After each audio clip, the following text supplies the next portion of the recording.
A very good morning, all dear students. First of all, I want to wish you a very happy Diwali. Hope आप लोग की दिवाली अच्छी गई होगी. As per yesterday's notice, second sessional exams are there from Monday onwards. Okay. अगर कुछ schedule में change होगा, I will let you know. So let's start with a new topic, that is gastroretentive drug delivery system, which comes under novel drug delivery system, which is BP704. So इस presentation में we will be studying about introduction देखेंगे हम, advantages, कौन कौन सी technologies use होती हैं GRDDS में, evaluation उसका कैसे होगा, डिसएडवांटेजेस एंड रेफरेंसेस. सबसे पहले मैं बात करूंगा इंट्रोडक्शन पे. So conventional oral drug delivery system जो होता है, that is complicated by limited gastric residence time, जिसे हम GRT कहते हैं.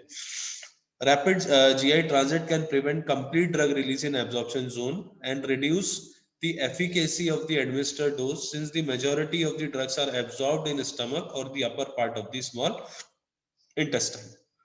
To overcome these limitations, conventional drug delivery system की जो limitations है, उन्हें overcome करने के लिए we are adopting various approaches, जिससे प्रपोज किया गया to increase the gastric GIT को इंक्रीज करना है, गैस्ट्रिक रेसिडेंट GRT को. In the upper part of GIT includes gastroretentive drug delivery system, जिसे हम GRDDS कहते हैं. Among the GRDDS, floating drug delivery system have been most commonly used system, जिससे floating tablets जो आती हैं, that comes under this system. Gastro-retentive delivery is one of the site-specific delivery of the drugs at the stomach. It is obtained by retaining dosage form into stomach, and drug is being released at sustained manner to specific site either in stomach or intestine.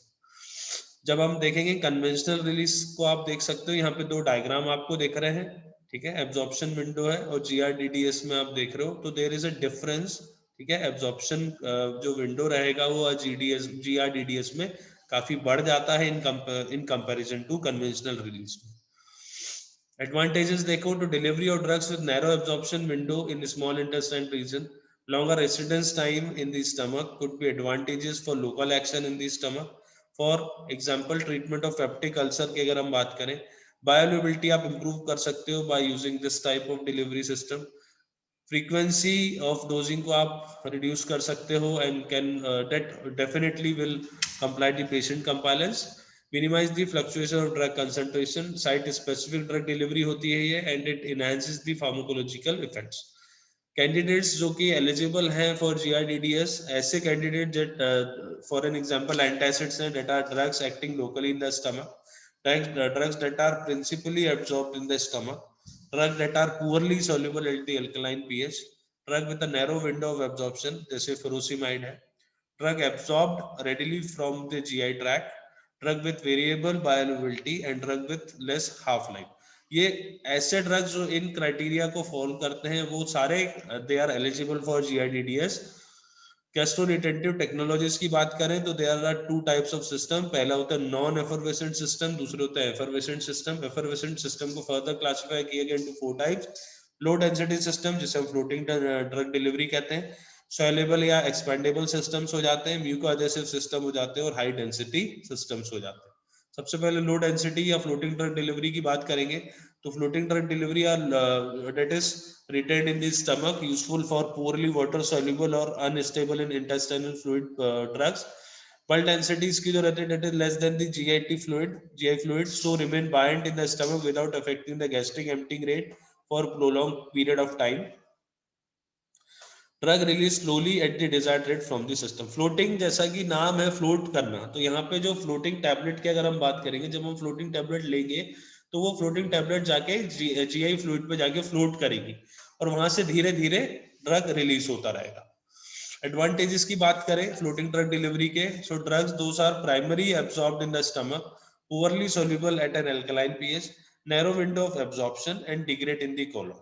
These ऐसे सारे drug जो कि absorb हो सकते हैं stomach में, लेकिन वो पुअरली soluble है अल्कलाइन पीएच में, जिनका नैरो विंडो एब्जॉर्प्शन है या जो डिग्रेड हो जाते हैं कोलोन में, ऐसे ड्रग्स को हम फ्लोटिंग ड्रग डिलीवरी सिस्टम या लो डेंसिटी अप्रोच के थ्रू बॉडी में दे सकते हैं. When there is a vigorous intestinal movement, in a short transit time, as might occur in the certain type of diarrhea, poor absorption is expected. Under such circumstances, it may be advantageous to keep the drug in floating condition in the stomach to get a relatively better response. Disadvantages of low drug density approach या floating drug delivery: not feasible for those drugs that have solubility or stability problem in GIT, require high level of fluid in the stomach. The drug that may irritate the stomach lining or are unstable in acidic environment, and the dosage form should be administered with a full glass of water. फिर आते हैं swellable system. तो as the name suggest, swellable system मतलब swell होना, polymer का use होता है. इनको प्लग सिस्टम भी कहा जाता है. Size of the formulation more than pyloric sphincter. It should be expand for gastric retention, should be collapsed after the lag time. ये आप देख सकते हो, ठीक है. This is a typical diagram of swellable system. ये आप देखोगे यहाँ पे एक ये फॉर्मुलेशन है, ये स्वेल हुई है और फिर ड्रग रिलीज हुआ है, आफ्टर द लैग टाइम उसका साइज वापस से रिड्यूस हो गया है. This is a picture of tablet in dry and wetted state. जब ड्राई रहती है तो उसका साइज आप देख सकते हो, वेट स्टेज पे वो स्वेल हो जाती है. डिसएडवांटेजेस का है स्वेलिंग सिस्टम की. The dosage form must maintain a larger size larger than the pyloric sphincter, otherwise क्या होगा, वो वहां से निकल जाएगा, ठीक है. इसलिए साइज आपको ये एश्योर करना है कि स्वेल होने के बाद जो साइज रिटेन होगा, जो साइज अटेन होगा, वो पायरोलिक स्फिंक्टर से ज्यादा होगा. The dosage form must resist premature gastric emptying. Next आता है bio या mucoadhesive system. Here the drug is incorporated with a bio or mucoadhesive agent. Adhesion का मतलब होता है चिपक जाना. Enabling the device to adhere to the stomach wall, thus resisting the gastric emptying. However, the mucus on the walls of the stomach is in the state of constant renewal, resulting in unpredictable adherence. So this approach is not widely used. इसमें हम bio या म्यूकोएडहेसिव polymers की बात करेंगे तो chitosan, polyacrylic acid, carbopol, sodium alginate, HPMC, HPC और cholestyramine का हम यूज कर सकते हैं, ठीक है. प्रॉब्लम क्या है म्यूकोएडहेसिव सिस्टम के साथ? Rapid removal of mucus. We are not sure whether the drug formulation, dose formulation will adhere to the mucus, ठीक है. एंड डोजेज फॉर्मुलेशन में adhere to oesophagus, resulting in drug induced injuries, ठीक है. कई बार क्या होता है, हम ये चाह रहे हैं कि हमारा जो फॉर्मुलेशन है वो जाके स्टमक में चिपके या अधेयर हो, ठीक है, लेकिन वो जाके इसोफेगस में ही जाके चिपक गया, तो उसके कारण क्या होगा, वो इंजुरीज होने के चांसेस बढ़ जाते हैं. फिर आती है high density approach. Density should be more than stomach content, that is 3 ग्राम पर centimetre cube, capable to withstand with peristaltic movement of the stomach. It is prepared by coating or mixing drug with heavy inert material.